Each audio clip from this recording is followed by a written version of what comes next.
सबक पढ़ाते हुए बताया गया था बच्चों को डरते रहना। सबक पढ़ाते हुए बताया गया था बच्चों को डरते रहना। अदालतों में कभी न जाना, कहा था सच्चों को मरते रहना।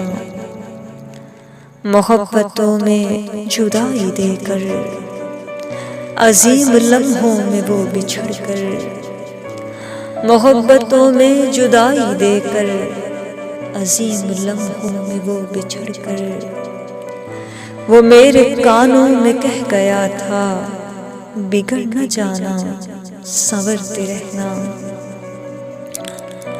हजार ऐसे मिलेंगे तुमको जो छीन लेंगे तुम्हारी खुशियाँ।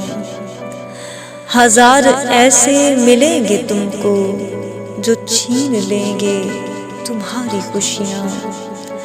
तुम उनकी बातें कभी न सुनना और अपनी धुन में निखरते रहना।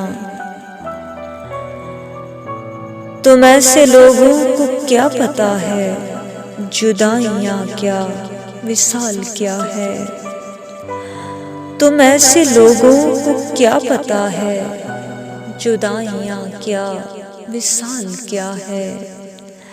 तुम ऐसे लोगों का काम इतना मोहब्बतों से मुकरते रहना।